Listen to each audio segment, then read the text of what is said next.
During the course of our research at Saqsaywaman, on-site expeditions had the fortune and pleasure of meeting and interviewing one of the eldest living members of the Fortaleza community, a lovely woman named Paola Quispe Ramos. Paola was a striking figure, whose presence makes Inca stonework feel unimpressive.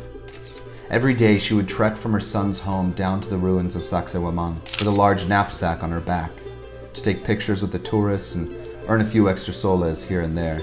She was known as the park's abuelita, the oldest woman there, seemingly as ancient as the stones themselves. Marin, Fernando, and I sat down with Paola.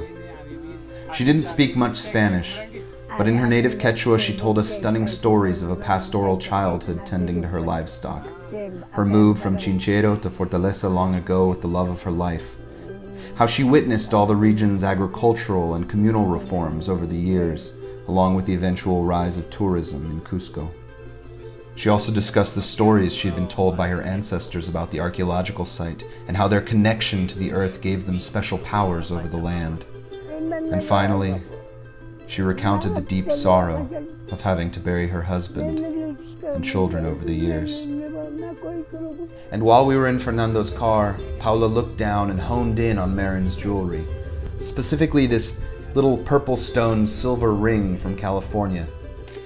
Marin gifted her the ring, and she placed it on her finger with a giant grin and great pride. Later that week, after I left Peru, Marin took a sample of Paola's DNA and sent it in for testing.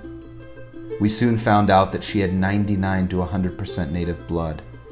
A direct ancestor of the Inca and local people of this region, she was part of a long line of proud Quechua-speaking farmers and laborers who have, through blood, sweat, and tears, made this region what it is today. A few weeks ago, Paola Quispe passed away. At 95 years old, from what we could tell, she had lived a long and fruitful life. We like to believe that Paola is now back home, tending to her sheep and llamas in childhood meadows, where she told us she dreamed of returning one day. Some people in this fleeting life stick with you long after you've met them. Some people leave an indelible mark. Their strength and kindness and stories inspire. And some people just have a wicked sense of humor. No quisiera morir delante de ustedes, dice.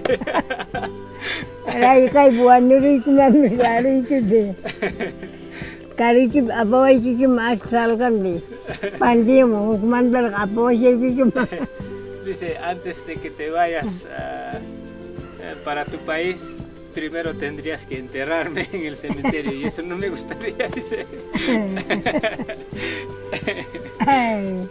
Voy a hacer mi nueva guitarra.